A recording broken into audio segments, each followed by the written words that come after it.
নবীজিকে বলেছেন, ইয়া মুহাম্মদ ইকরা উম্মাতাকা মিন্নিস সালাম, হে মুহাম্মদ আপনি আমার পক্ষ থেকে আপনার উম্মতদেরকে সালাম পৌঁছায় দিন। তারপরে ওয়া আখবিরহুম, তাদেরকে একটা গুরুত্বপূর্ণ সংবাদ দিন। সেই সংবাদরা কি? সংবাদরা হচ্ছে এই,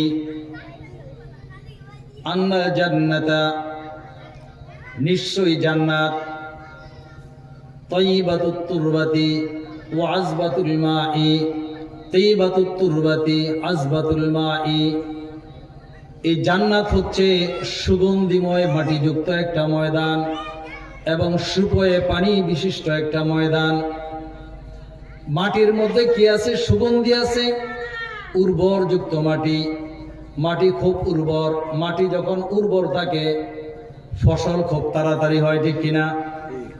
তারপরে মাটির মধ্যে যদি আবার পানি থাকে, ভালো পানি, সেচ করার মতো পানি, তাহলে ফসল খুব বেশি হয়, ঠিক কিনা? তো ইব্রাহিম আলাইহিস সালাম বলেন, নবী আপনার উম্মতদেরকে এই সংবাদটা একটু দিয়ে দেন, জান্নাত হচ্ছে তয়্যিবাতুত তুরবাতি ওয়া আযবাতুল মাই, জান্নাত হচ্ছে উর্বর মাটিযুক্ত এবং সুপয় পানিযুক্ত একটি ময়দান, বিশাল ময়দান। ওয়া আন্নাহা কিআনুন, কিন্তু ওই ময়দানটা হচ্ছে ফাঁকা, বিশাল ময়দান, ফাঁকা, কোনো গাছ নাই। আপনি অনেক বড় জমিদার, অনেক বড় সম্পদের মালিক, এই জায়গার মধ্যে যদি ফসল যদি আপনি না করেন, তাহলে এই জায়গায় কি আপনাকে পেটের মধ্যে বাদ দিবে? না, উপকার দিবে না। জায়গার মধ্যে ফসল ফলাইতে হবে। উর্বর জমি যতই হোক, সেখানে যদি আপনি চারা না লাগান, গাছ না লাগান, তাহলে এই জায়গার কোনো দাম নাই। এই জন্য ইব্রাহিম আলাইহিস সালাম বলেন, ওয়া আন্নাহা কিআনুন, হে নবী, হে মুহাম্মদ আপনার উম্মতদেরকে এই খবরটা পৌঁছে দিন যে ওই ময়দান কিন্তু ফাঁকা। প্রত্যেকটা মানুষের জন্য আল্লাহ পাক জান্নাত নির্ধারণ করে রেখেছেন, কিন্তু এই জান্নাতের ময়দান ফাঁকা, কিন্তু মাটিটা হচ্ছে খুবই উর্বর এবং সুগন্ধযুক্ত এবং সুপয় পানিযুক্ত। তো সেই ফাঁকা ময়দানের মধ্যে কি করতে হবে? তারপরে ইব্রাহিম আলাইহিস সালাম বলেন, ওয়া আন্না গিরাসাহা, সুবহানাল্লাহ, সবাই বলেন সুবহানাল্লাহ, ওয়ালহামদুলিল্লাহ, ওয়া লা ইলাহা ইল্লাল্লাহ, আল্লাহু আকবার। ইব্রাহিম আলাইহিস সালাম বলেন, নবী মুহাম্মদ আপনার উম্মতদেরকে এই সংবাদটা একটু দিবেন, সেই ফাঁকা ময়দানের মধ্যে কেউ যদি চারা গাছ লাগায়, লাগানোর সাথে সাথে ফল ধরে, লাগানোর সাথে সাথে সেটা বড় হয়ে যায়, ফলে ফুলে ভরপুর হয়ে যায়, সেখানে চারা লাগানোর ব্যবস্থাটা হচ্ছে দুনিয়ার জীবনে সুবহানাল্লাহ, আলহামদুলিল্লাহ, লা ইলাহা ইল্লাল্লাহু, আল্লাহু আকবার। হে নবী, যে মানুষগুলি তাসবিহগুলি বেশি বেশি পাঠ করবে, তার ফাঁকা ময়দানটা আল্লাহ পাক রব্বুল আলামিন জান্নাতের গাছ দিয়ে ভরপুর করে দিবেন। এই জন্য দুনিয়ার জীবনে থেকে জান্নাতের ফাঁকা ময়দান চারা গাছ দিয়া ভরপুর করতে হবে। সেই চারা গাছ হচ্ছে সুবহানাল্লাহ, আলহামদুলিল্লাহ, লা ইলাহা ইল্লাল্লাহ, আল্লাহু আকবার। আমরা চারা লাগাইবো তো ইনশাআল্লাহ? যদি না লাগাই, তাহলে দুনিয়া থেকে যাওয়ার পরে আফসোস করতে হবে। সেখানে আফসোস করলে আর কোনো লাভ হবে না। লাভ হবে বলেন? আর লাভ হবে না। এই জন্য কবি বলেন, বাগে দুনিয়া মে না হোগা हमसे कोई बदनसीब, बागे दुनिया में न होगा हमसे कोई बदनसीब, आए थे इस बाग में और खाली दामन ले चले। দুনিয়ার বাগানের মধ্যে আমার চেয়ে হতভাগা আর কেউ নাই।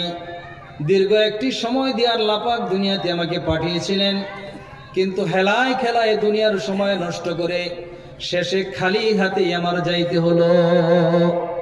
যদি সময় এসে যায়, মৃত্যুর সময় যখন চলে আসবে আমার ভাইয়েরা, ওই সময় যদি আফসোস করি, হাজারো আফসোস করি, কোনো লাভ হবে না।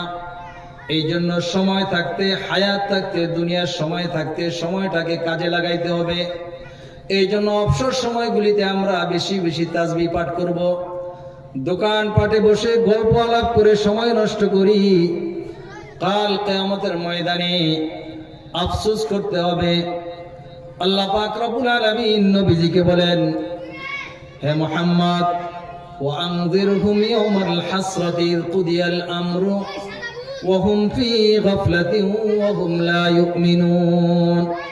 নবী, আপনি দুনিয়ার মানুষ, তাদেরকে কিয়ামতের ময়দানে আফসোস করতে হবে, পরিতাপ করতে হবে। পরিতাপের দিনের সংবাদ জানিয়ে দিন। সেই পরিতাপের বিষয়ে আপনি তাদেরকে ভয় প্রদর্শন করুন, সতর্ক করুন।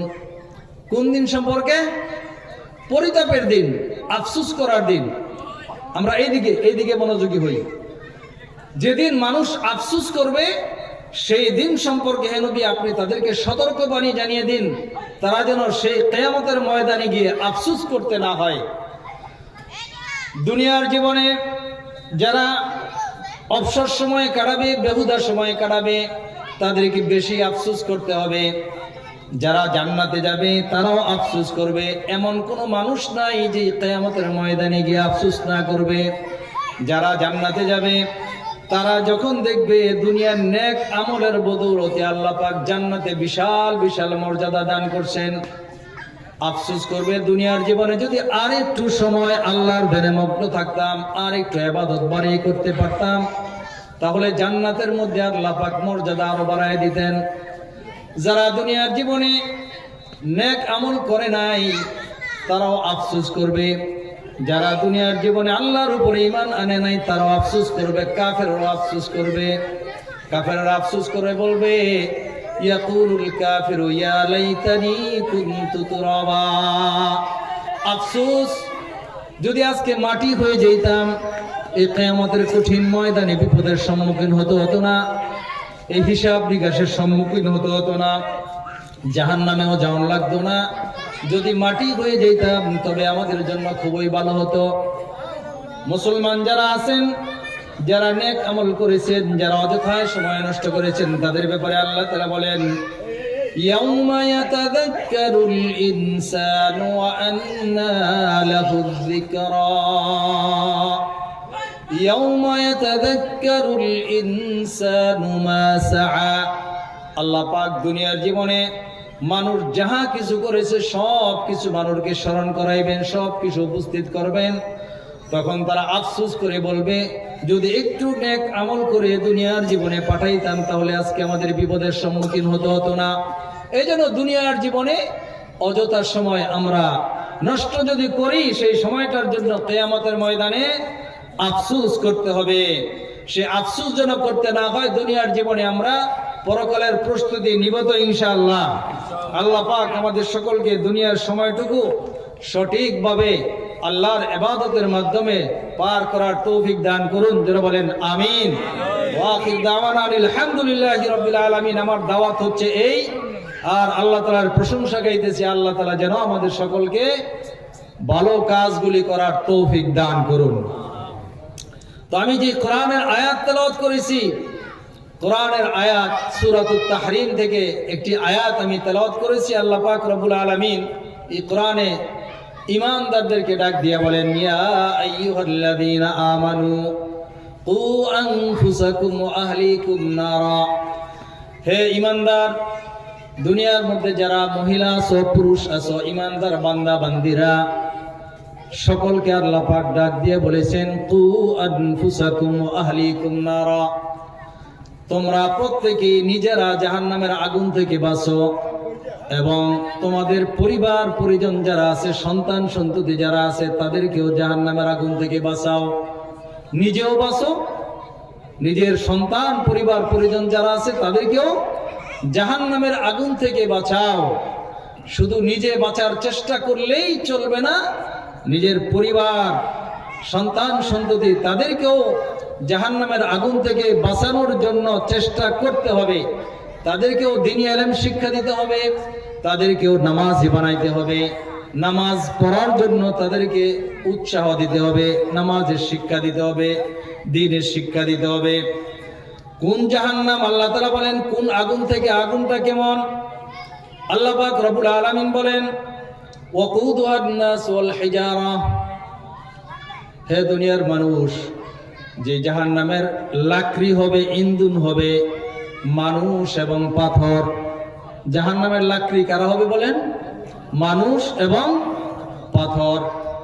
আমার ভাইয়েরা, এই কথা যখন শুনেছে পাথর, মানুষ আমরা কিন্তু কান্না করি না, মানুষ আমরা টেনশন করি না। জাহান্নাম থেকে বাঁচার জন্য আল্লাহ তাআলা বলেছেন জাহান্নামের আগুন এত উত্তপ্ত, এই আগুনের ইন্ধন হবে, লাকড়ি হবে মানুষ এবং পাথর। আমরা যে জাহান্নামের লাকড়ি হব আমাদের কোনো ভয় নাই, কিন্তু এই ভয়ে পাথর কান্নাকাটি করে। ওয়া ইন্না মিনাল হিজারাতি লামা ইয়াতাফাজ্জারু মিনহুল আনহার ওয়া ইন্না মিনহা লামা ইয়াশাক্কাকু ফায়াখরুজু মিনহুল মা ওয়া ইন্না মিনহা লামা ইয়াহবিতু মিন খাশিয়াতিল্লাহ। আমার ভাইয়েরা, আল্লাহ পাক যখন ঘোষণা করলেন জাহান্নামের ইন্ধন হবে মাটি, মানুষ এবং পাথর, পাথর বয়ে কানতে কানতে পাথর থেকে সাগর, পাথর থেকে নদী, যত নালা আছে সব কিছু তৈরি হয়ে গেছে।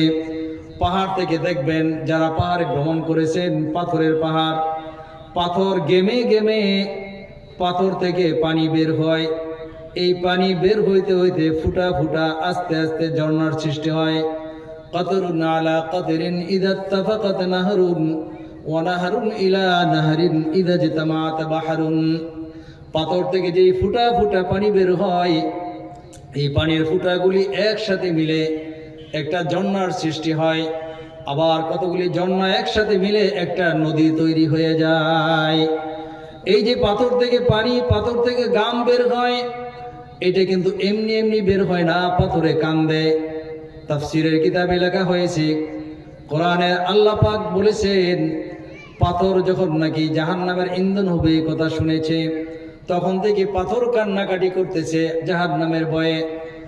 আল্লাহ তাআলা বলেন কিছু কিছু পাথর এমন আছে, ওয়া ইন্না মিনাল হিজারাতি লামা ইয়াতাফাজ্জারু মিনহুল আনহার, কিছু পাথর এমন আছে যে পাথর থেকে জাহান্নামের ভয়ে কান্নার কারণে ঝর্ণার সৃষ্টি হয়ে যায়।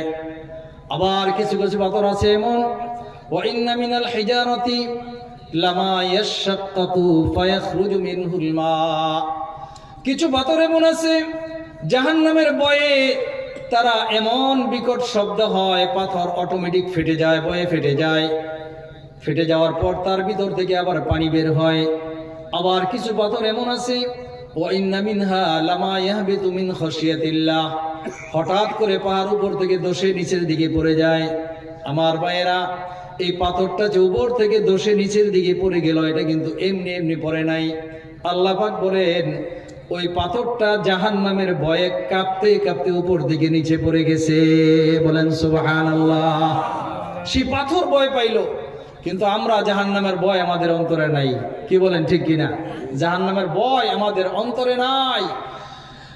এই জন্য পাথর যতই কান্দে, পাথরের চোখ দিয়া যতই পানি বের হয়, পাথর থেকে যতই নালা বের হয়, ওই পাথর কান্নাকাটি করলে যে সওয়াব আছে এরকম কোন হাদিস, এরকম কোন কথা নবীজি বলে নাই, আল্লাহ বলে নাই।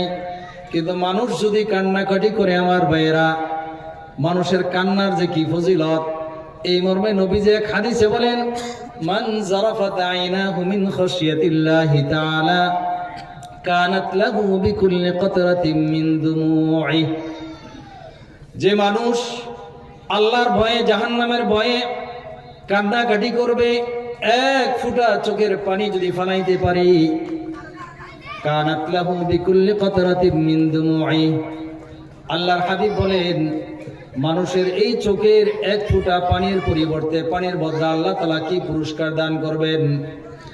মিসলা জাবালিন উহুদিন ফি মিজানি, যে মানুষটা আল্লাহর ভয়ে, জাহান্নামের ভয়ে চোখের এক ফুটা পানি ফেললো, এই এক ফুটা পানির পরিবর্তে আল্লাহ পাক তার আমলনামার মধ্যে, মিজানের পাল্লার মধ্যে কি পরিমাণ সওয়াব দান করবেন?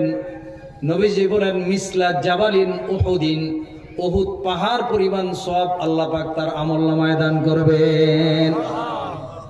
ওয়ালাহু বিকুল্লি কতরাতিন আলা আইনুন, তারপরে নবীজি বলেন মানুষ জাহান্নামের ভয়ে, আল্লাহর ভয়ে যখন কাঁদবে, এক ফুটা চোখের পানির পরিবর্তে আল্লাহ পাক জান্নাতের মধ্যে এমন একটি নহর, এমন একটি নদী তৈরি করে দিবেন, আলা হাফাতাইহা ফিল মাদাইনি ওয়াল কুসুর, যে নদীর দুই পাশ দিয়ে আল্লাহ পাক রব্বুল আলামিন এমন এমন অট্টালিকা, এমন এমন বিল্ডিং, এমন এমন বাড়ি আল্লাহ পাক তৈরি করে দিবেন, এমন এমন নিয়ামত আল্লাহ পাক রাখছেন, মা লা আইনুন রাআত, যে চক্ষু কোনোদিন সেই নিয়ামতগুলি দেখে নাই, ওয়ালা উযনুন সামিআত, কোনো কান কোনোদিন তা শুনে নাই, ওয়ালা খাতারা আলা কলবি বাশার, কোন মানুষ কোনোদিন তা কল্পনাও করতে পারে নাই, পারবেও না। বলেন সুবহানাল্লাহ।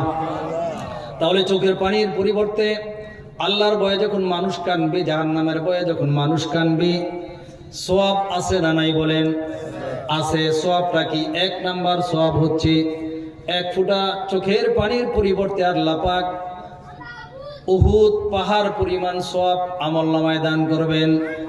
দ্বিতীয় নাম্বার পুরস্কার হচ্ছে এক ফোঁটা চোখের পানির পরিবর্তে আল্লাহ পাক রব্বুল আলামিন জান্নাতের মধ্যে এমন একটা নদী তৈরি করে দিবেন, যে নদীর দুই পাশ দিয়ে বড় বড় অট্টালিকা, বিল্ডিং থাকবে, মনোরম দৃশ্য থাকবে, এমন এমন নিয়ামত যা কোনোদিন কোনো চক্ষু দেখে নাই, কোনো কান তা কোনোদিন শুনে নাই, কোনো অন্তর তা কোনোদিন কল্পনা করতে পারে নাই। जन्नत की अगर शौक हो तो शौक खुदा कौन, जन्नत की अगर शौक हो तो शौक खुदा कौन, दोज़ख की अगर खौफ हो तो खौफ खुदा कौन, दोज़ख की अगर खौफ हो तो खौफ खुदा कौन। আমার ভাইরা কবি বলেন, জান্নাতের যদি আশা করো তাহলে আল্লাহ তাআলার ভয় অন্তরে ঢুকাও, আল্লাহ তাআলাকে পাওয়ার আশা করো নেক আমলের মাধ্যমে। আর জাহান্নামকে যদি ভয় করো তাহলে আল্লাহর ভয় অন্তরে ঢুকাইয়া জাহান্নাম থেকে নিজেকে বিরত রাখার জন্য জাহান্নামের কাজকর্ম ছেড়ে দাও। বলেন সুবহানাল্লাহ। ছাড়তে পারবো তো ইনশাআল্লাহ? পারতে পারবো? তাহলে জাহান্নামের ভয় আছে না নাই? অন্তরে আছে আমাদের? আছে। যদি থাকে তাহলে আমরা একটু আল্লাহর দরবারে জাহান্নামের ভয় অন্তরে রাখিয়া কান্নাকাটি করব, চোখের পানি ফেলবো। নবীজি বলেন কিয়ামতের ময়দানে জাহান্নামটা 70 জন ফেরেশতা জাহান্নামের লাগাম ধরে টেনে টেনে হাসরের ময়দানে নিয়ে আসবে। আর এই 70 জনের সাথে আরো কমপক্ষে 70 জন করে থাকবে। জাহান্নাম গর্জন দিয়ে উঠবে, মানুষকে যেন ইযা রাআতহুম মিন মাকানিন বাঈদিন সামিউ লাহা তাগায়্যুজান ওয়া জাফীরা ওয়া ইযা উলকু মিনহা মাকানান দায়ীকান মুকাররানিনা দাউ হুনালিকা সুবুরা। জাহান্নাম যখন জাহান্নামীদেরকে ধরার জন্য আসবে, কিয়ামতের ময়দানে যখন উপস্থিত হবে, জাহান্নামীদেরকে ধরার জন্য তার দিকে আক্রমণাত্মক ভাব নিয়ে যাইতে থাকবে। জাহান্নামের ফেরেশতারা জাহান্নামের লাগামটা টেনে ধরার চেষ্টা করবে, কিন্তু ফিরিয়ে রাখতে পারবে না। আল্লাহর হাবিব সাল্লাল্লাহু আলাইহি ওয়াসাল্লাম বলেন, ওই সময় জাহান্নাম এমন উত্তেজিত হবে, এমন উগ্রভাব প্রকাশ করবে, যা পাইবে সামনে সব খেয়ে ফেলবে। এমন এক সময় ছোট্ট ছোট্ট কৌটার মধ্যে কিছু পানি থাকবে, এই পানিগুলি জাহান্নামের আগুনে নিক্ষেপ করার সাথে সাথে জাহান্নাম আত্মসমর্পণ করে পিছনের দিকে চলে যাবে। বলেন সুবহানাল্লাহ। মানুষ জিজ্ঞেস করবেন, এই পানিগুলি কিসের পানি? আল্লাহ পাকের পক্ষ থেকে জবাব আসবে, বান্দা দুনিয়ার জীবনে যে এই জাহান্নামের ভয়ে নির্জনে বসে বসে কান্নাকাটি করছিলা চোখের পানি ফেলে, সেই চোখের পানিগুলি সংরক্ষণ করে রাখা হয়েছে। এই পানিগুলি যদি আজকে না থাকতো তাহলে অবশ্যই জাহান্নাম তোমাকে গ্রাস করে ফেলতো। এই জন্য চোখের পানির অনেক দাম, চোখের পানির অনেক দাম। চোখের পানি ফেলতে হবে, বেশি বেশি কান্নাকাটি করতে হবে। এক হাদিসে রাসূল সাল্লাল্লাহু আলাইহি ওয়াসাল্লাম বলেন, হযরতে আবু হুরায়রা রাদিয়াল্লাহু তাআলা আনহুকে 5টা কথা বলছেন। কয়টা কথা বলেন? আবু হুরায়রা রাদিয়াল্লাহু তাআলা আনহু বলেন যে নবীজি বলেছেন, হাউলা ইলমাই আখুদানি হাউলা ইল কালিমাত, তোমাদের মধ্যে কে আসো সেই গুরুত্বপূর্ণ কথাবার্তাগুলি আমার কাছ থেকে শিখবা, আমার কাছ থেকে গ্রহণ করবা। তারপরে নিজে আমল করবা, অন্যজনকে শিখাইবা। আও ইউআল্লিমু মান ইয়া'মালু বিহিন্না, নিজে অপরকে শিখাইবা, তারা আবার এটার উপরে আমল করবে। হযরতে আবু হুরায়রা বলেন, আনা ইয়া রাসূলুল্লাহ, হে আল্লাহর রাসূল, আমি সেই কথাবার্তাগুলির উপরে আমল করব, অপরকে শিক্ষা দিব। নবীজি সাল্লাল্লাহু আলাইহি ওয়াসাল্লাম বলেন, আবু হুরায়রা, এক নাম্বার কাজ হচ্ছে ইত্তাকিল মাহারিমা তাকুন আবাদান নাস। আবু হুরায়রা, দুনিয়ার মধ্যে হারাম কাজ থেকে তুমি নিজেকে বিরত থাকো, তাহলে পৃথিবীর মধ্যে তুমি শ্রেষ্ঠ আবেদ হয়ে যেতে পারবা। দ্বিতীয় নাম্বার, ওয়ারদা মা কাসামাল্লাহু লাকা তাকুন আগনান নাস। আবু হুরায়রা, তোমাকে আল্লাহ পাক যতটুকু সম্পদ দুনিয়ার দান করেছেন, তাকদীরের উপরে বিশ্বাস করিয়া সেই সম্পদের উপরে তুমি আল্লাহ তাআলার উপরে রাজি হয়ে যাও, তাহলে তুমি পৃথিবীর মধ্যে শ্রেষ্ঠ ধনী হয়ে যেতে পারবা। তারপরে নবীজি বলেন, ওয়া আহসিন ইলা জারিকা তাকুন মুসলিমান। আবু হুরায়রা, তোমার প্রতিবেশীর সাথে তুমি সুন্দর ব্যবহার করবা, ভালো ব্যবহার করবা, তাহলে তুমি প্রকৃত মুসলমান হইতে পারবা। 4 নাম্বার বলেন, হে আবু হুরায়রা, ওয়ালা তুকসিরিদ দিহকা ফাইন্না কাসরাতাদ দিহকা তামুতুমিতুল কলবা। বেশি বেশি হাসাহাসি করবা না। যারা যারা বেশি হাসাহাসি করে, যেই মানুষ, তাদের অন্তরটা মরে যায় এবং চেহারার জুতি পর্যন্ত আল্লাহ পাক নষ্ট করে দেন। জোরে বলেন ঠিক কিনা? যারা বেশি হাসাহাসি করে, উল্লাস, দুনিয়ার সম্পদ, দুনিয়ার আনন্দ ফুর্তি সব কিছুর মধ্যে মত্ত থাকে, বেশি হাসাহাসি করে, তাদের অন্তর মরে যায়। দিনের কথা আর ভালো লাগে না, কোরআনের কথা আর ভালো লাগে না। জোরে বলেন ঠিক কিনা? আর দেখবেন একটা সময় আসলে তাদের চেহারার মধ্যে যেই নূর আছে, এই নূরটা নষ্ট হয়ে যায়। মুসলমান ইমানদারের যে একটা নূর থাকার কথা, সেই নূরটা আর কি হয় না, চেহারাতে থাকে না, চেহারা নষ্ট হয়ে যায়। কালো মানুষ যদি হয়, সে যদি নামাজ পড়ে, তাহলে দেখবেন চেহারার মধ্যে একটা নুরানি নুরানি ভাব, ঠিক কিনা বলেন? দেখলে মায়া লাগে, ভালো লাগে, শ্রদ্ধা আসে, ভক্তি আসে, মানুষ সালাম দেয়। এই জন্য বেনামাজির চেহারার নূর নষ্ট হয়ে যায়। যারা বেশি বেশি হাসাহাসি করে, যারা বেশি বেশি আনন্দ ফুর্তিতে মত্ত থাকে, তাদের চেহারার নূর নষ্ট হয়ে যায় এবং কলবটা মরে যায়। ফলে তার আর ভালো কথা ভালো লাগে না, কোরআন পড়তে ভালো লাগে না, নামাজ পড়তে ভালো লাগে না, জিকির করতে ভালো লাগে না। অন্তর মরে যাওয়ার কারণে আর চোখ দিয়া পানিও আসে না, ঠিক কিনা বলেন? এই জন্য আমরা জাহান্নামের ভয়ে কানবো। তারপরে আল্লাহ তাআলা বলেন, ওয়াল হিজারাতু, পাথর এবং মানুষকে জাহান্নামের ইন্ধন বানানো হবে। আলাইহা মালাইকাতুন গিলাজুন শিদাদ লা ইয়াসুনাল্লাহা মা আমারাহুম ওয়া ইয়াফআলুনা মা ইউমারুন। শুধু যে আগুন বানাইয়া, আগুন তৈরি কইরা পাথর এবং মুসলমানদেরকে নির্ধারণ করা হয়েছে, পাথর এবং মানুষদেরকে নির্ধারণ করা হয়েছে, তা নয়। সেই জাহান্নামের মধ্যে আযাব দেওয়ার জন্য, শাস্তি দেওয়ার জন্য কঠিন অন্তরের কিছু ফেরেশতা আল্লাহ পাক তৈরি করে রেখেছেন। বলেন নাউজুবিল্লাহ। আল্লাহ পাক আমাদেরকে জাহান্নাম থেকে হেফাজত করুন, বলেন আমিন। এই জাহান্নামের ফেরেশতাদের অবস্থাটা আল্লাহ তাআলা বলছেন, তাদের অন্তর খুবই শক্ত, খুব রূঢ় আচরণ করবে, মায়া মমতা বলতে তাদের মধ্যে কিছু নাই। লা ইয়াসুনাল্লাহ মা আমারাহুম, আল্লাহ পাক যা আদেশ করবেন তাদেরকে, তার বিপরীত আর কোনো কাজ করবে না তারা। ওয়া ইয়াফআলুনা মা ইউমারুন, যা আদেশ করবে তারা তাই করবে। তাদের উপরে আদেশ হবে শুধু আযাব বৃদ্ধি করার জন্য, জাহান্নামীদেরকে জাহান্নামের শাস্তি বৃদ্ধি করার জন্য, শুধু আযাবের পর আযাব দেওয়ার জন্য আল্লাহ পাক তাদেরকে আদেশ করবেন। আল্লাহ পাক আমাদেরকে জাহান্নামের আযাব থেকে হেফাজত করুন, বলেন আমিন। তো এখানে কাদেরকে ডাক দিয়েছেন আল্লাহ পাক? ইমানদারদেরকে। কাদেরকে বলেন? ইমানদারদেরকে আল্লাহ পাক ডাক দিয়েছেন, হে আমার ইমানদার বান্দারা, তোমরা জাহান্নামের আযাব থেকে নিজে বাঁচো এবং তোমাদের পরিবার পরিজন, সন্তান সন্ততি, তাদেরকেও জাহান্নামের আযাব থেকে বাঁচাও। তারপরে জাহান্নামের একটা অবস্থা আল্লাহ পাক বর্ণনা করেছেন। এই জাহান্নামে আমরা যাইতে কারা কারা রাজি আছি? একটু হাত উঠায় দেখান তো। জাহান্নামে যাইতে রাজি আছি আমরা? বুঝতে পারি নাই না? বুঝতে পারি নাই। জান্নাতে যাওয়ার জন্য আমরা রাজি, জাহান্নামে আমরা কেউ যাইতে চাই না। জাহান্নামের আগুন এক মুহূর্তের জন্য বরদাস্ত করা সম্ভব না। জাহান্নামের আগুনটা 3000 বছর পর্যন্ত আল্লাহ পাক প্রজ্বলিত করেছেন, বলেন নাউজুবিল্লাহ। এক হাদিসে রাসূল সাল্লাল্লাহু আলাইহি ওয়াসাল্লাম বলেন, উকিদা আলান নারি আলফা সালাতিন সুম্মা ইহমারাত, জাহান্নামের আগুনটাকে 1000 বছর পর্যন্ত প্রজ্বলিত করা হয়েছে, উত্তাপ করা হয়েছে। সে আগুনটা জ্বালানো হয়েছে 1000 বছর জ্বালানোর পরে সেই আগুনটা ইহমারাত, লাল হয়ে গেছে। আগুন দিয়েই আগুনকে জ্বালাইছে। কি দিয়ে কি জ্বালাইছে বলেন?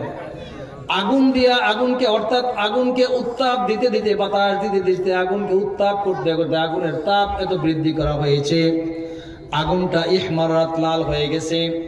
তারপরে নবীজি বলেন, সুম্মা উকিদা আলাইহা আলফা সানাতিন, তারপরে সেই জাহান্নামের আগুনটা আরো 1000 বছর পর্যন্ত প্রজ্বলিত করা হয়েছে, জ্বালানো হয়েছে, আগুনের তাপ বৃদ্ধি করা হয়েছে। তারপরে নবীজি বলেন, হাত্তা আসওয়াদাত, সেটা আবিয়াদাত, সেটা সাদা হয়ে গেছে। লালের পরে কি হয়েছে বলেন? সাদা। আগুনের ভিতরে সাদা কিছু দেখা যায়নি, বলেন সাদা দেখা যায়? দেখছেন? আগুন যখন আপনি অনেক সময় জ্বালাইবেন কয়লা দিয়া, দেখবেন মাঝে মধ্যে আগুনের ভিতরে সাদা সাদা একটা ভাব দেখা যায়, তার মানে আগুনের তেজ অনেক বৃদ্ধি পাইছে। তারপরে নবীজি বলেন, সুম্মা উকিদা আলাইহা আলফা সানাতিন হাত্তা আসওয়াদাত, তারপরে আগুনটাকে 1000 বছর পর্যন্ত আরো জ্বালানোর পরে আগুনটা ঘোর অন্ধকার হয়ে গেছে, বলেন নাউজুবিল্লাহ। আগুনটাকে সেই অন্ধকার অবস্থায় আল্লাহ পাক এখন রেখে দিয়েছেন। সেই জাহান্নামের আগুন কত যে মারাত্মক, নবীজি বলেন দুনিয়ার আগুনের চাইতে 70 গুণ বেশি তেজ সেই আগুনের। সাহাবায়ে কেরাম জিজ্ঞেস করলেন, ইয়া রাসূলুল্লাহ, সেই আগুন, দুনিয়ার আগুন দিয়েই তো আমরা যথেষ্ট শাস্তি দেওয়ার জন্য, তারপরে 70 গুণ তেজ বেশি সেই আগুনের কি প্রয়োজন? আল্লাহ পাক বলেন, আল্লাহর রাসূল বলেন, হে আমার সাহাবীরা, জাহান্নামে যে আগুন দিয়ে মানুষকে শাস্তি দেওয়া হবে, ওই জাহান্নাম থেকে যদি বের করে দুনিয়ার আগুনের ভিতরে মানুষকে ফেলে দেয়, সে আরামে ঘুমাইতে থাকবে।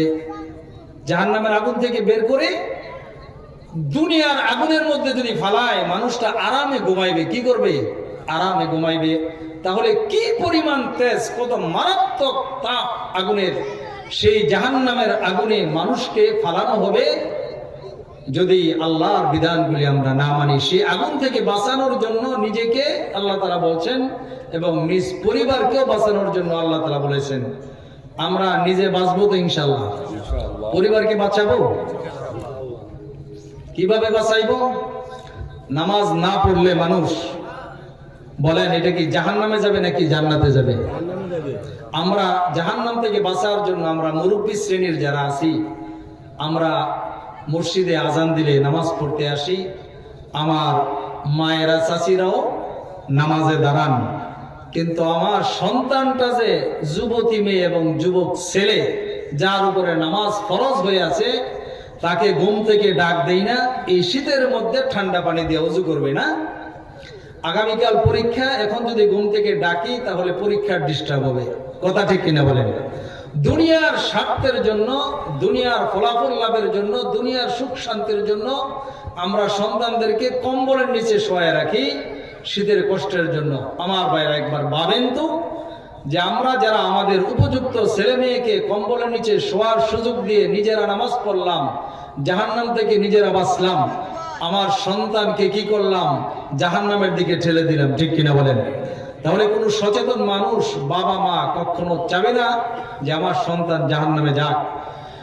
এই জন্য নিজেও জাহান্নাম থেকে বাঁচতে হবে, সন্তানদেরকেও বাঁচাইতে হবে। নিজেও নামাজ পড়ব, সন্তানদেরকেও নামাজ পড়ানোর জন্য চেষ্টা করতে হবে। আর এই নামাজ পড়তে হলে, ইবাদত করতে হলে সর্বপ্রথম যে জিনিসটা লাগে, কোরআন তেলাওয়াত লাগে কি লাগে না বলেন? এই কোরআন তেলাওয়াত আমরা পারি না। আখারে আমাদের বাচ্চাদেরকেও কোরআন তেলাওয়াত শিক্ষা দেওয়ার জন্য এই কিন্ডারগার্টেন বের হইয়া এমন গজব দুনিয়াতে নাজিল হয়েছে বাংলাদেশে।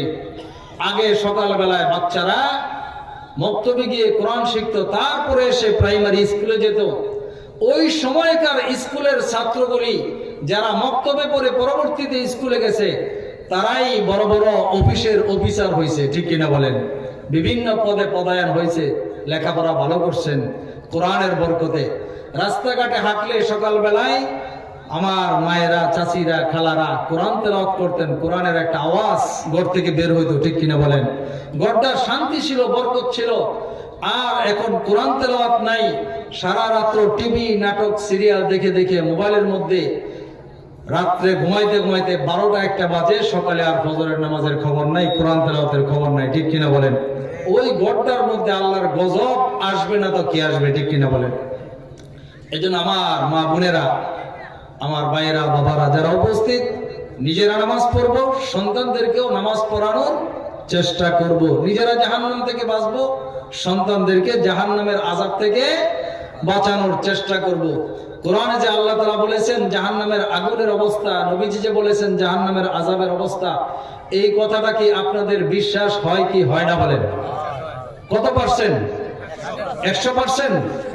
নবীজি এমন একজন মানুষ, এমন একজন নেতা, যিনি জীবনে কোনোদিন মিথ্যা কথা বলেন নাই, মিথ্যার কোনো আশ্রয় নেন নাই, যাহার কারণে সমকালীন বিশ্বের কাফেরগুলিও নবীজির চূড়ান্ত দুশ্মন, ইসলামের দুশ্মনরাও নবীজিকে আল আমিন বলে স্বীকৃতি দিয়েছে। বলেন সুবহানাল্লাহ। নবীজি কেমন মানুষ, নবীজি কেমন বিশ্বস্ত, নবীজি কেমন নেতা? এমন একজন নেতা, যেই নেতা নিজে না খেয়ে কর্মীদেরকে খাওয়াইতেন। নবীজি এমন একজন নেতা, যেই নেতা সব সময় উম্মতের চিন্তা করতেন, কর্মীদের চিন্তা করতেন, ঠিক কিনা বলেন? আর আমাদের দুনিয়ার নেতারা হচ্ছে অবস্থায় বিপদে পড়লে আর কর্মীদের চিন্তা ভাবনা নাই, নিজে বাঁচার চেষ্টা, ঠিক কিনা বলেন? নিজে আগে খাওয়া, তারপরে কর্মীদের খাওয়ার চিন্তা, নিজে আগে বাঁচা, তারপরে কর্মীদের বাঁচার চিন্তা। কেমন নেতা ছিলেন একটি ঘটনা বলি। হযরত আবু হুরায়রা রাদিয়াল্লাহু তাআলা আনহু বলেন, একদিন আমি ক্ষুধার তাড়নায় 3-4 দিন যাবত আমার খাবার দাবার নেই। আসহাবে সুফফা কিছু সংখ্যক সাহাবী নবীজির দরবারে সব সময় থাকতেন। নবীজি বলেন তারা সব সময় উপস্থিত থাকতো দ্বীন শিক্ষা করার জন্য, কোরআন শিক্ষা করার জন্য, নবীজির থেকে কোনো কথাবার্তা বের হয় সেগুলি জানার জন্য। সে আবু হুরায়রা রাদিয়াল্লাহু তাআলা বলেন যে আমি ক্ষুধার তাড়নায় অবস্থা এরকম হয়ে গেছে, নবীজির দরবারের সামনে আমি বসেছিলাম, আমার চিন্তা ভাবনা হলো যে আবু বকর রাদিয়াল্লাহু তাআলা এদিক দিয়ে যাবেন, ওমর যাবেন, অন্যান্য সাহাবীরা যাবেন, তারা আমার অবস্থাটা দেখে যদি আমাকে বলে কিছু খাবার দাবার করার জন্য, তাহলে আমি তাদের সাথে যাব। আবু হুরায়রা বলেন আবু বকর রাদিয়াল্লাহু তাআলা বের হলেন, আমি তিনাকে ইচ্ছা করে সালাম দিলাম আগায়া। আবু বকর সালামের জবাব নিলেন, কিছু বললেন না। কিছুক্ষণ পর ওমর বের হলেন, ওমর কে সালাম দিলাম, তিনিও শুধু সালামের জবাব দিলেন, কিছুই বললেন না। আবু হুরায়রা বলতেছেন আমার খুবই কষ্ট লাগতেছে, আমার মনে খুব চাইতেছে যদি তারা সালামের জবাব নিয়ে জিজ্ঞেস করতো খাওয়া দাওয়া করছো না, কি অবস্থা, আমি বলতাম না খাই নাই, হয়তোবা আমার অবস্থা দেখে বাড়িতে নিয়ে কিছু খাবার দাবার দিবে, এই আশা আমি এখানে বসে রয়েছি। তারপরে আবু হুরায়রা বলেন কিছুক্ষণ পর নবীজি আসছেন। নবীজি আসার পরে আমি সালাম দিলাম। নবীজি বললেন আবু হুরায়রার কি অবস্থা, খাওয়া দাওয়া করছো নি? আবু হুরায়রা বললেন যে না, আমি খাই নাই। নবীজি বলেন চলো আমার সাথে। বাসায় গিয়ে দেখেন নবীজির ঘরেও খাবার নাই, শুধুমাত্র 1 পেয়ালা দুধ কোথা থেকে হাদিয়ে আসছে, এই দুধ ব্যতীত আর কোনো খাবার ঘরে নাই। নবীজি বলেন আবু হুরায়রা যাও, সেখানে সাহাবীদের জামাত, তাদেরকে ডেকে নিয়ে আসো। এক বর্ণনায় আছে প্রায় 70 জন সাহাবী সেখানে ছিল, তারাও ক্ষুধার্ত, মেহমান হিসেবে তাদেরকে নিয়ে আসো। আবু হুরায়রা চিন্তা করতেছে এই 1 পেয়ালা মাত্র দুধ আমি যদি তাদেরকে নিয়ে আসি, মেহমানদারির দায়িত্বটা আমাকেই দিবেন, তাহলে তারা খাবে কি, আমি খাবো কি, আমার হয়তো হবে না এতটুকু। আবু হুরায়রা বলেন কথা না শুনে তো কোনো উপায় নাই। গেলেন আসহাবে সুফফাদেরকে ডেকে আনলেন। আনার পরে আবু হুরায়রাকে নবীজি বললেন আবু হুরায়রা তুমি এই দুধ তাদের মধ্যে মেহমানদারি করো, খাওয়াও। আবু হুরায়রা চিন্তায় পড়ে গেলেন কি করি, না খাওয়ায় তো কোনো উপায় নাই। আবু হুরায়রা বলেন, আমি এই এক পেয়ালা সামান্য দুধ একজন একজন করে খাওয়াইতে থাকলাম, প্রত্যেকেই পরিতৃপ্ত হয়ে খাইতেছে, পেট ভরে খাইতেছে। 70 জন সাহাবী খেয়ে শেষ করলো, তাদের পেট ভরে গেল, কিন্তু পেয়ালার দুধ শেষ হলো না। বলেন সুবহানাল্লাহ।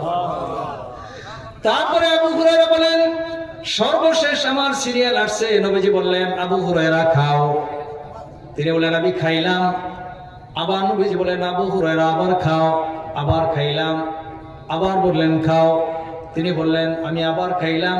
নবীজি আবার বললেন, আবার খাও। নবী আবু হুরায়রা বলতেছেন, ইয়া রাসূলুল্লাহ, আর এক চুল পরিমাণ জায়গা আমার পেটের মধ্যে ফাঁকা নাই, এক ফুটা দুধ আর আমার ঢুকানোর জন্য সম্ভব না, জায়গা নাই।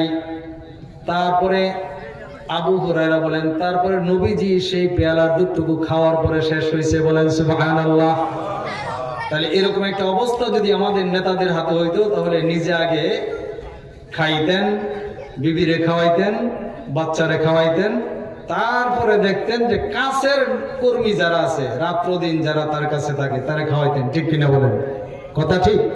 ঠিক। এরকম নবীজি দুনিয়াতেও যেরকম উম্মতের মায়া করছেন, পরকালও কিয়ামতের ময়দানে আমরা বয়ানে শুনি নবীজি যে কি করবেন। তো এই জন্য সেই নবীজির কথা বিশ্বাস করে, নবীজি বলেছেন জাহান্নামের আযাবের কথা বিশ্বাস করে আমরা কান্নাকাটি যদি করতে পারি, জাহান্নাম থেকে বাঁচার জন্য যদি আল্লাহর কাছে ক্ষমা চাইতে পারি, তাহলে আল্লাহ পাক আমাদেরকে পুরস্কার অবশ্যই দান করবেন। ঠিক কিনা বলেন? যাক, এখন ইমানের কথা, ইমানের কিছু কথাবার্তা আমরা আলোচনা করি। ইমানদারদেরকে আল্লাহ পাক ডাক দিয়েছেন। তাদেরকে বলেন ইমানদারদেরকে। আমরা সবাই তো এখানে ইমানদার নাকি? সবাই তো আমরা মুসলমান। অমুসলিম কেউ আছি? বেঈমান কেউ আছি? জোরে বলেন। বেঈমান কেউ নাই, অমুসলিম আমরা কেউ নাই। কিন্তু আসলে আমরা প্রকৃত ইমানদার কিনা, আমরা আসলে মুসলমান কিনা, এই মুসলমান কি দাবির মাধ্যমে আদায় করা যায়? ইমান কি দাবির মাধ্যমে পূর্ণতা লাভ করে, নাকি এটার কোনো নীতিমালা আছে? আমরা একটু হাদিস থেকে জানার চেষ্টা করব। একটা হাদিস, নাম হচ্ছে হাদিসটার হাদিসে জিব্রাইল। হাদিসে জিব্রাইল। ওমর রাদিয়াল্লাহু তাআলা আনহু থেকে হাদিসটা বর্ণিত। আন উমর ইবনুল খাত্তাব রাদিয়াল্লাহু তাআলা আনহু, ওমর রাদিয়াল্লাহু তাআলা আনহু বর্ণনা করেন, যাতা ইয়াউমিন ইসতালা আলাইনা রাজুলুন বিয়াদুন সিয়াদুশ শাঈর। ওমর বলেন, আমরা কিছু লোক নবীজির দরবারে উপস্থিত ছিলাম। এমন সময় হঠাৎ করে একজন লোক নবীজির দরবারে উপস্থিত হয়েছে। লোকটার অবস্থা বর্ণনা করতেছেন। ওমর বলেন, লোকটা যে আসছে, তিনার পোশাক আশাক একদম দবদবে সাদা, আর চুল দাড়িগুলো হচ্ছে একদম কালো কুচকুচে। বলেন সুবহানাল্লাহ। পোশাকটা সাদা আর চুলগুলি খুব কালো। তারপরে বলেন, লা ইউরা আলাইহি আসরুস সফরি ওয়ালা ইয়ারিফু মিন্না। তিনি সফর করে আসছেন, এরকমও কোনো কিছু বোঝা যায় না। আবার তিনি যে এলাকার লোক, তাকে আমরা চিনতেও পারতেছি না। দূর থেকে যদি একটা মানুষ আসে, তাহলে তিনি যে সফর করে আসছেন, একটা ক্লান্তি ভাব থাকবে। আমরা এরকম কিছু বুঝতেছি না, তিনি দূর থেকে আসছেন। ওয়ালা ইয়ারিফুহু মিন্না, এবং তিনাকে আমরা আমাদের মধ্যে কেউ চিনতেও পারতেছি না, কারণ তিনি অত্র এলাকার মানুষ না। হাত্তা জালাসা ইলান নবী সাল্লাল্লাহু আলাইহি ওয়াসাল্লাম। ওমর বলেন, সেই মানুষটা এসে নবীজির সামনে বসে গেছে। ফাআসনাদা রুকবাতাইহি ইলা রুকবাতাইহি ওয়া ওয়াযা কাফাইহি আলা ফাখিজাইহি। তার হাঁটুটা নবীজির হাঁটু দুইটার সাথে লাগাই দিলেন এবং তার হাতটা নবীজির উরুর উপর রেখে দিলেন। বলেন সুবহানাল্লাহ। যদি আমাদের এলাকার কোনো নেতা, এখন যারা নেতৃত্বে আছেন, মনে করেন আমাদের ডক্টর আব্দুল মঈন খান, তিনি বসে আছেন, হঠাৎ একজন লোক অপরিচিত এসে যদি তিনার হাঁটুর সাথে হাঁটু লাগাই দেন, রানের উপরে হাত দুইটা রেখে দেন, তাহলে আমরা অবশ্যই বুঝবো যে তার সাথে খুব ভালো সম্পর্ক। ঠিক কিনা বলেন? আগের পরিচিত। কিন্তু ওমর বলেন, লা ইউরা আলাইহি আসরুস সফরি ওয়ালা ইয়ারিফুহু বিন্না। আমরা তাকে চিনি না, সফর করে আসছেন এরকম বোঝা যায় না। হাত্তা জালাসা ইলা নবী সাল্লাল্লাহু আলাইহি ওয়াসাল্লাম, নবীজির কাছে বসে গেলেন। ফাসনাদা রুকবাতাইহি ইলা রুকবাতাইহি ওয়া ওয়াজা কাফাইহি আলা ফাখিযাইহি, দুইটা হাঁটু হাঁটুর সাথে লাগাই দিলেন, হাত দুটো রানের উপরে রেখে দিলেন। তারপরে তিনি নবীজিকে জিজ্ঞেস করলেন, ইয়া মুহাম্মদ আখবিরনি আনিল ঈমান, হে মুহাম্মদ ঈমান কি জিনিস আমাকে একটু বলেন, ঈমান কি জিনিস বলেন। সুবহানাল্লাহ। আমরা যে ঈমান, আমরা যে মুসলমান, এটা আমাদের কোনো ব্যক্তির ব্যাখ্যা নয়, এটা আমাদের কোনো ব্যক্তির শিক্ষা নয়, স্বয়ং আল্লাহর পক্ষ থেকে, ঠিক কিনা বলেন। তিনি বললেন, ইয়া মুহাম্মদ আখবিরনি আনিল ঈমান, হে মুহাম্মদ ঈমান কি জিনিস আমাকে বলুন, ঈমান সম্পর্কে আমাকে সংবাদ দিন। নবীজি বলেন, আন তুমিনা বিল্লাহি ওয়া মালাইকাতিহি ওয়া কুতুবিহি ওয়া রুসুলিহি ওয়া তুমিনু বিল কদরি খাইরিহি। হে মুহাম্মদ ঈমান কি বলুন। নবীজি বলতেছেন, এক নাম্বার হচ্ছে আপনি আল্লাহর উপর ঈমান আনবেন, আল্লাহর উপর বিশ্বাস স্থাপন করবেন, আল্লাহর রাসূলের উপরে বিশ্বাস স্থাপন করবেন। ওয়া কুতুবিহি, আসমানি যত কিতাব আছে সমস্ত কিতাবের উপর আপনি বিশ্বাস করবেন। ওয়াল ইয়াউমিল আখিরি, এই জীবনের পরে আরেকটা জীবন আছে, কিয়ামত সম্পর্কে আপনি বিশ্বাস করবেন। ওয়া তুমিনু বিল কদরি খাইরিহি ওয়া শাররিহি মিনাল্লাহ, ভালো এবং মন্দ যা কিছু আছে সব কিছু কার পক্ষ থেকে আসে বলেন, আল্লাহর পক্ষ থেকে আসে। এটা হচ্ছে ঈমান। এই যে একটা কথা বললাম, নবীজি বলছেন এটা হচ্ছে কি ঈমান। তারপরে ওই লোকটা বলতেছেন সাদাক্তা, আপনি সত্য বলছেন। তারপরে আবার বলতেছেন, ইয়া মুহাম্মদ আখবিরনি আনিল ইসলাম, হে মুহাম্মদ ঈমান তো বুঝলাম, ইসলাম কি জিনিস আমাকে একটু বলেন। নবীজি বলেন, ইসলাম হচ্ছে এই, আপনি 5 ওয়াক্ত নামাজ পড়বেন, তারপরে রমজানের রোজা রাখবেন, তারপরে যাকাত দিবেন, হজ ফরজ হলে হজ করবেন, আনতাকিমুস সালাতা ওয়া তুতিজ যাকাতা ওয়া তাসুমু রমাদান ওয়া তাহুজ্জাল বাইতা ইন ইসতাতা ইলাইহি সাবিলা। যদি আপনার সম্ভব হয় তাহলে হজ করবেন। তাহলে ঈমান এবং ইসলাম, ঈমান কি জিনিস? বিশ্বাস। বলেন ঈমান কি? বিশ্বাস, অন্তরের সাথে সম্পর্ক। আর ইসলাম বলেন তো, ইসলামের যে কথাটা নবীজি বললেন যে তুকিমুস সালাহ, আপনি নামাজ কায়েম করবেন, এটা কি বিশ্বাসের সাথে সম্পর্ক নাকি কাজের সাথে সম্পর্ক? কথা বুঝতেছেন? নামাজ কি বিশ্বাসের সাথে সম্পর্ক? বিশ্বাস করলেই নামাজ হয়ে যায়, অন্তর দিয়ে নামাজ পড়লে নামাজ হয়ে যায়, নাকি অঙ্গ প্রত্যঙ্গ লড়াই করতে হয়? কি বলেন? নামাজ পড়তে হয়। অতৌতি যাকাত, যাকাত যদি আমি বিশ্বাস করি, ঈমান আনি, তাহলে যাকাত আদায় হয়ে যাবে নাকি আদায় করতে হবে? রমজানের রোজা যদি আমি বিশ্বাস করি, তাহলে কি আদায় হবে নাকি রাখতে হবে? হজ আমি বিশ্বাস করি, এই বিশ্বাসই যথেষ্ট নাকি হজ পালন করতে হবে? পালন করতে হবে। তাহলে বোঝা যায় ঈমান একটা জিনিস, ইসলাম আরেকটা জিনিস। ঈমানের সাথে ইসলামের গভীর একটা সম্পর্ক। ঈমান ইসলাম ছাড়া পরিপূর্ণতা লাভ করে না, আর ইসলাম ঈমান ছাড়া কোনো কাজে আসে না। কি বলছি? ঈমান ইসলাম ছাড়া পরিপূর্ণতা লাভ করে না, ইসলাম ঈমান ছাড়া কোনো কাজে আসে না। কোনো মানুষ ঈমান গ্রহণ করলো না, ঈমান তার নাই, সে যদি বেঈমান হয়ে নামাজ পড়ে, রোজা রাখে, হজ করে, যাকাত দেয়, কোনো লাভ হবে? লাভ হবে না। আর কোন একজন মানুষ ঈমান আনছে কিন্তু নামাজ পড়ে না, রোজা রাখে না, হজ করে না, যাকাত দেয় না, তার এই ঈমান কি সৌন্দর্যতা পাইল? ঈমান হচ্ছে একটা গাছ, আর নামাজ, রোজা, হজ, যাকাত, অন্যান্য আমলগুলি হচ্ছে এই গাছের মধ্যে শাখা প্রশাখা, ডাকা, ফুল পল্লব। কোন গাছের যদি ডালপালা না থাকে, একদিন এই গাছটা মরে যাবে, ঠিক কিনা বলেন? কোন একটা গাছ হয়েছে কিন্তু শাখা হয় না, প্রশাখা হয় না, ফল হয় না, একদিন এই গাছটা কি আর থাকবে? মরে যাবে। ঠিক তদ্রুপ যে মানুষ ঈমান এনেছে কিন্তু যার ঈমানের সাথে নামাজ নাই, যার ঈমানের সাথে রোজা নাই, যার ঈমানের সাথে যাকাত নাই, যার ঈমানের সাথে হজ নাই, আমার ভাইরা, একদিন সে বেঈমান হইয়া দুনিয়া থেকে যাইবে, ঠিক কিনা বলেন? মুসলমানি বাওয়াদ গরদন নেহাদন আনানে খুদ বদস্তে খাজাদাদান। মুসলমান হচ্ছে আত্মসমর্পণ করা, আর মুসলমান মানেই হচ্ছে স্রষ্টার কাছে মাথাটাকে নত করা, নিজেকে আত্মসমর্পণ করার নাম হচ্ছে মুসলমান।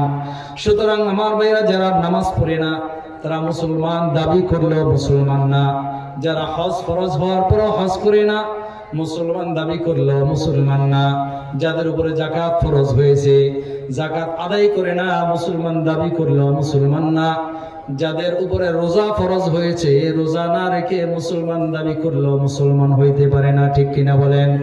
আর এরকম রোজা নামাজ হজ জাকাত বিহীন মুসলমান একদিন বেঈমান হবে, এটাই স্বাভাবিক। এই জন্য ইমানের সাথে সাথে আমল করতে হবে, নচেত ইমান নষ্ট হয়ে যাবে। এই ইমানটা ঠিক রাখার জন্য, ইমানটাকে নিরাপত্তা রাখার জন্য, ইমানটাকে নিরাপত্তা রাখার জন্য আল্লামা ফরিদ উদ্দিন আত্তার রহমতুল্লাহ আলাইহি 4টা কাজের কথা বলছেন। কয়টা কাজ বলেন? হার কে বাশদ আহলে ঈমান আয় আজিজ, হার কে বাশদ আহলে ঈমান আয় আজিজ, পাকে দারদ চারে চিজ আজ চারে চিজ। আমার ভাইরা, কবি বলেন যে ব্যক্তি ইমানের দাবি করবে, যে ব্যক্তি ইমানদার হওয়ার দাবি করবে তাকে অবশ্যই 4টা জিনিস থেকে 4টা জিনিসকে হেফাজত করতে হবে। কয়টা জিনিস থেকে কয়টা জিনিস বলেন? মনোযোগ দিয়ে শুনবেন। আমরা তো অনেক ওয়াজ বয়ান শুনি, গল্প কাহিনী শুনি, আমি কিন্তু সেই গল্প কইতেছি না। ভালো লাগতেছে তো আমার কাছে? ভালো লাগতেছে? যদি লাগে তাহলে খেয়াল করবেন, আল্লামা ফরিদ উদ্দিন আত্তার বহু জবরদস্ত যুগশ্রেষ্ঠ একজন আধ্যাত্মিক রাহবার ছিলেন। তিনি যে কিতাব লিখেছেন পান্দানামা আত্মার, সমস্ত পৃথিবীর মাদ্রাসাগুলির মধ্যেই কিতাবটা পড়ানো হয়। সেই কিতাবে তিনি বলেছেন 4টা জিনিসতে বিরত রাখতে হবে। যারা ইমানদার মানুষ, ইমানের দাবিতে যদি দাবিদার হয় তাহলে 4টা বিষয় খেয়াল রাখতে হবে। 1 নাম্বার, আজ হাসদ আউয়াল তুদিলেরা পাকদার খেশতন্দা বাদাজি মুমিন শুমার। হে আমার ভাইরা, 1 নাম্বার হচ্ছে হাসদ থেকে, হিংসা থেকে নিজেকে বিরত রাখতে হবে। দিলটাকে হাসদ থেকে, হিংসা থেকে। হাসদ মানে হচ্ছে হিংসা, হিংসা বিদ্বেষ বুঝি তো আমরা। হিংসা মানুষের কোনো ভালো দেখে নিজের মধ্যে জ্বালা যন্ত্রণার সৃষ্টি হয়, মানুষের কোনো কিছু দেখে তা ধ্বংস হওয়ার জন্য কামনা করা, এটাকে বলা হয় হিংসা। এটা কি বলা হয়? এরকম হিংসা মানুষের মধ্যে আছে না নাই? ইমানদারদের মধ্যে আছে না নাই? জোরে বলেন, আসেনি? আমাদের মধ্যে আছে, আমার মধ্যে আছে। আপনাদের মধ্যে না থাকলেও আমার মধ্যে আছে। আপনারা মনে হয় আমার সাথে আলহামদুলিল্লাহ অনেক ভালো, আল্লাহ তাআলা ভালো রাখেন। এই খারাপ একটা স্বভাব মাঝের মধ্যে আমার মধ্যেও সৃষ্টি হয়, আপনাদের মধ্যে সৃষ্টি হয় কিনা বলেন? এই জন্য কবি বলেন, আজ হাসদ আউয়াল তুদিলেরা পাকদার খেশদন্না বাদাজা মুমিন শুমার। হে ইমানদার বান্দারা, হে ইমানদার ভাইয়েরা, যদি অন্তরের মধ্যে হিংসা বিদ্বেষ আসে কারো ব্যাপারে, তাহলে 1 নাম্বার দিলটাকে হাসদ থেকে পবিত্র রাখবা, তাহলে তারপরে তুমি নিজেকে মোমেন মনে করবা। যদি হিংসা বিদ্বেষ অন্তরে লালন পালন করো আর যদি মোমেন নিজেকে দাবি করো, মোমেন হইতে পারবা না। 2 নাম্বার হচ্ছে জবানকে গীবত এবং শিকায়ত থেকে বিরত রাখতে হবে, মানুষের গীবত শিকায়ত এবং মিথ্যা কথা থেকে। এটা হচ্ছে 2 নাম্বার। 3 নাম্বার হচ্ছে পেটটাকে হারাম খাবার থেকে মুক্ত রাখতে হবে। 4 নাম্বার হচ্ছে আমলকে লোভ দেখানো মনোভাব থেকে মুক্ত রাখতে হবে। কয়টা কাজ বলেন? এই 4টা কাজ যদি কেউ করতে পারে তাহলে সে প্রকৃত মুমিনের দাবি করতে পারবে। মনে রাখবেন, 1 নাম্বার হচ্ছে কি বলছি, হিংসা বিদ্বেষ থেকে নিজেকে বিরত রাখতে হবে। 2 নাম্বার হচ্ছে গীবত এবং মিথ্যা থেকে নিজেকে বিরত রাখতে হবে। 3 নাম্বার হচ্ছে লোভ দেখানো মনোভাব থেকে আমলগুলিকে মুক্ত রাখতে হবে। 4 নাম্বার হচ্ছে হারাম খাবার থেকে নিজের পেটটাকে হেফাজত রাখতে হবে। যদি কেউ রাখতে পারে তাহলে কবি বলেন সে প্রকৃত মুমিনের দাবি করতে পারবে।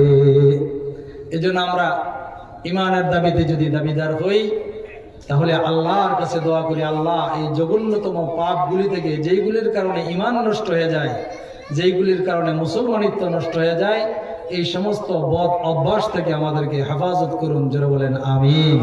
ওয়া আখির দাওয়ানা আলহামদুলিল্লাহি রাব্বিল আলামিন। আসসালামু আলাইকুম ওয়া রাহমাতুল্লাহ।